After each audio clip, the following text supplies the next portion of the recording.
अस्य श्रीविष्णुपञ्जरस्तोत्रमहामन्त्रस्य नारद ऋषिः अनुष्टुप्छन्दः। श्रीविष्णुः परमात्मा देवता, अहं बीजं सोऽहं शक्तिः। ॐ ह्रीं कीलकं मम सर्वदेहरक्षणार्थं जपे विनियोगः। नारद ऋषये नमः मुखे श्रीविष्णुपरमात्मदेवतायै नमः। हृदये अहं बीजं गुह्ये सोऽहं शक्तिः। पादयोः ॐ ह्रीं कीलकं पादाग्रे ॐ ह्रां ह्रीं ह्रूं ह्रैं ह्रौं ह्रः इति मन्त्रः। ॐ ह्रां अङ्गुष्ठाभ्यां नमः। ॐ ह्रीं तर्जनीभ्यां नमः। ॐ ह्रूं मध्यमाभ्यां नमः। ॐ ह्रैं अनामिकाभ्यां नमः। ॐ ह्रौं कनिष्ठिकाभ्यां नमः। ॐ ह्रः करतलकरपृष्ठाभ्यां नमः इति करन्यासः। ॐ ह्रां हृदयाय नमः। ॐ ह्रीं सरसे स्वाहा। ॐ ह्रूं शिखायै वषट्। ॐ ह्रैं कवचाय हुम्। ॐ ह्रौं नेत्रत्रयाय औषट्। ॐ ह्रः अस्त्राय फट् इति अङ्गन्यासः। अहं बीजं प्राणायामं मन्त्रत्रयेण कुर्यात्। परं परस्मात् प्रकृतेरनादमेकं निविष्टं बहुधा गुहायाम्। सर्वालयं सर्वचराचरस्थं नमामि विष्णुं जगदेकनाथम्। ॐ विष्णुपञ्जरकं दिव्यं सर्वदुष्टनिवारणं उग्रतेजो महावीर्यं सर्वशत्रुनिकृन्तनं। त्रिपुरं दहमानस्य हरस्य ब्रह्मणो हितं तदहं सम्प्रवक्ष्यामि आत्मरक्षाकरं नृणाम्। पादौ रक्षतु गोविन्दो जङ्घे चैव त्रिविक्रमः। ऊरू मे केशवः पातु कटिं चैव जनार्दनः। नाभिं चैवाच्युतः पातु गुह्यं चैव तु वामनः। उदरं पद्मनाभश्च पृष्ठं चैव तु माधवः। वामपार्श्वं तथा विष्णुर्दक्षिणं मधुसूदनः। बाहू वै वासुदेवश्च हृदि दामोदरस्तथा। कण्ठं रक्षतु वाराहः कृष्णश्च मुखमण्डलं। माधवः कर्णमूले तु ऋषिकेशश्च नासिके। नेत्रे नारायणो रक्षे ललाटं गरुडध्वजः। कपोलौ कौशभो रक्षे वैकुण्ठः सर्वदूषितम्। नेत्रे नारायणो रक्षे ललाटं गरुडध्वजः। कपोलौ केशवो रक्षे वैकुण्ठः सर्वतो दिशम्। श्रीवत्साङ्कश्च सर्वक्षेमाङ्गानां रक्षको भवेत् पूर्वस्यां पुण्डरीकाक्ष आग्नेयां श्रीधरस्तथा दक्षिणे नारसिंहश्च नैऋत्यां माधवो वधू पुरुषोत्तमो वारुण्यां वायव्यां च जनार्दनः गदाधरस्तु कौबेर्या मीशान्यां पातु केशवः आकाशे च गदा पातु पाताले च सुदर्शनम् सन्नद्धः सर्वगात्रेषु प्रविष्टो विष्णुपञ्जरः विष्णुपञ्जर विष्णोऽहं विचरामि महीतले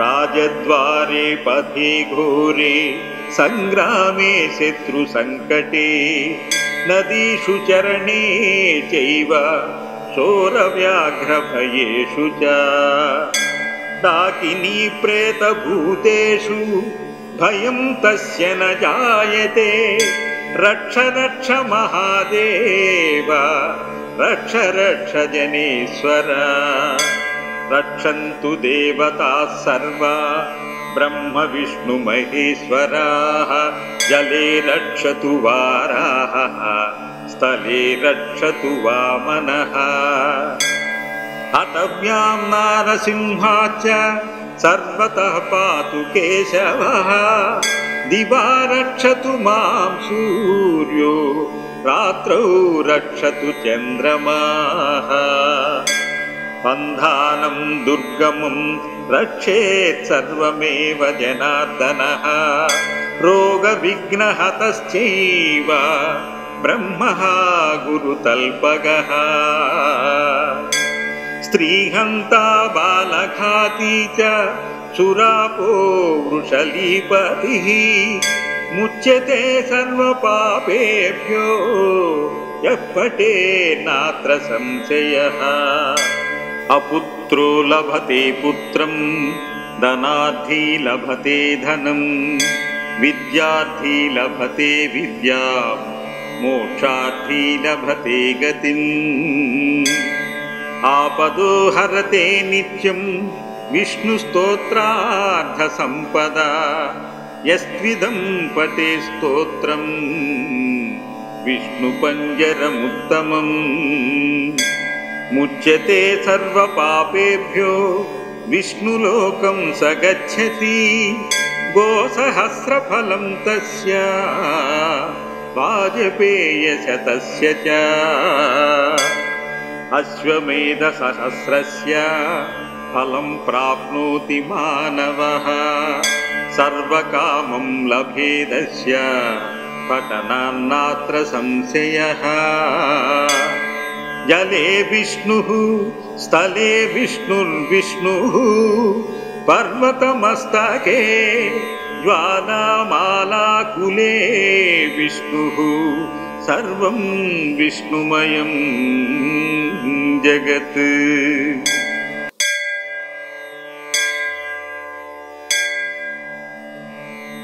ॐ अस्य श्रीविष्णुपञ्जरस्तोत्रमहामन्त्रस्य नारद ऋषिः अनुष्टुप् श्रीविष्णुः परमात्मा देवता अहं बीजं सोऽहं शक्तिः। ॐ ह्रीं कीलकं मम सर्वदेहरक्षणार्थं जपे विनियोगः। नारद ऋषये नमः मुखे श्रीविष्णुपरमात्मदेवतायै नमः। हृदये अहं बीजं गुह्ये सोऽहं शक्तिः। पादयोः ॐ ह्रीं कीलकं पादाग्रे ॐ ह्रां ह्रीं ह्रूं ह्रैं ह्रौं इति मन्त्रः। ॐ ह्रां अङ्गुष्ठाभ्यां नमः। ॐ ह्रीं तर्जनीभ्यां नमः। ॐ ह्रूं मध्यमाभ्यां नमः। ॐ ह्रैं अनामिकाभ्यां नमः। ॐ ह्रौं कनिष्ठिकाभ्यां नमः। ॐ ह्रः करतलकरपृष्ठाभ्यां नमः इति करन्यासः। ॐ ह्रां हृदयाय नमः। ॐ ह्रीं सरसे स्वाहा। ॐ ह्रूं शिखायै वषट्। ॐ ह्रैं कवचाय हुम्। ॐ ह्रौं नेत्रत्रयाय औषट्। ॐ ह्रः अस्त्राय पट् इति अङ्गन्यासः। अहं बीजं प्राणायामं मन्त्रत्रयेण कुर्यात्। परं परस्मात् प्रकृतेरनादमेकं निवेष्टं बहुधा गुहायाम्। सर्वालयं सर्वचराचरस्थं नमामि विष्णुं जगदेकनाथम्। ॐ विष्णुपञ्जरकं दिव्यं सर्वदुष्टनिवारणौ उग्रतेजो महावीर्यं सर्वशत्रुनिकृन्तनम्। त्रिपुरं दहमानस्य हरस्य ब्रह्मणो हितं तदहं सम्प्रवक्ष्यामि आत्मरक्षाकरं नृणाम्। पादौ रक्षतु गोविन्दो जङ्घे चैव त्रिविक्रमः। ऊरू मे केशवः पातु कटिं चैव जनार्दनः। नाभिं चैवाच्युतः पातु गुह्यं चैव तु वामनः। उदरं पद्मनाभश्च पृष्ठं चैव तु माधवः।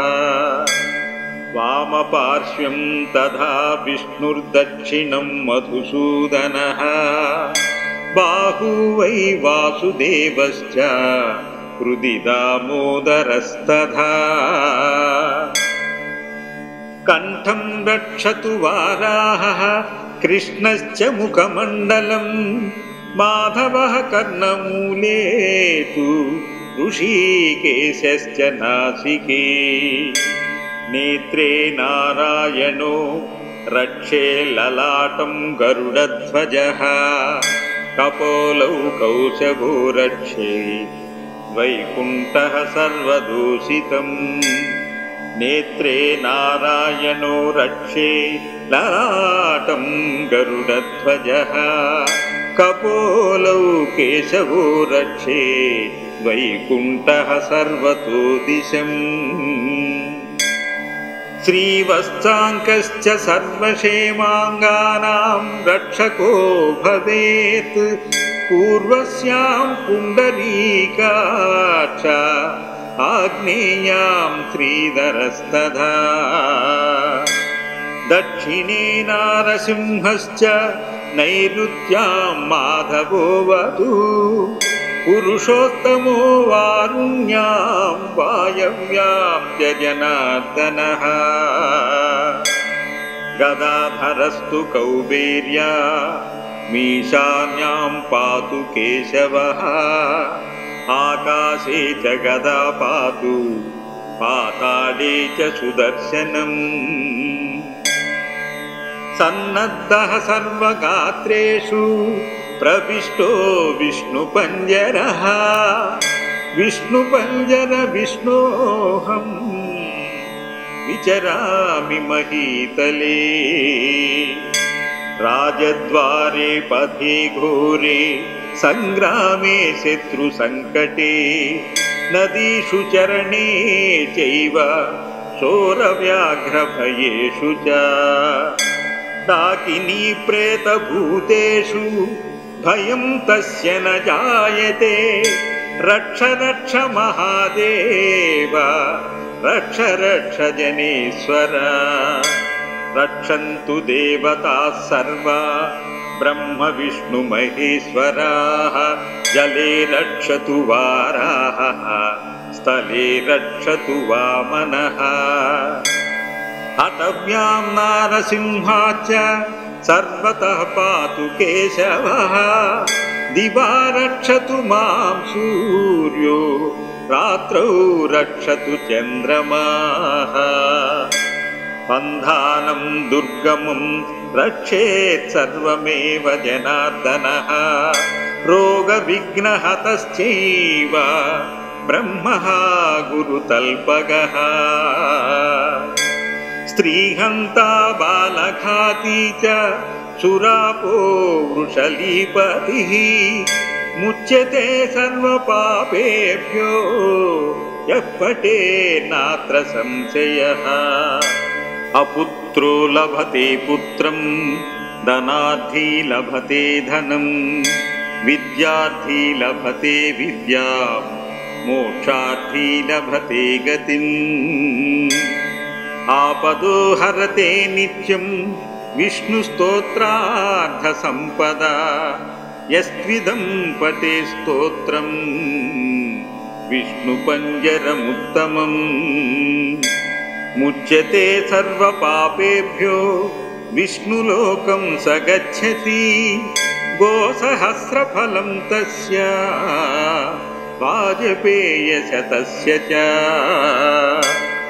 अश्वमेधसहस्रस्य फलं प्राप्नोति मानवः सर्वकामं लभेदस्य पठनान्नात्र संशयः जले विष्णुः स्थले विष्णुर्विष्णुः पर्वतमस्तके ज्वालामालाकुले विष्णुः सर्वं विष्णुमयं जगत् इति श्री ब्रह्माण्डपुराणे इन्द्रनारदसंवादे श्रीविष्णुपञ्जरस्तोत्रम् सम्पूर्णम्।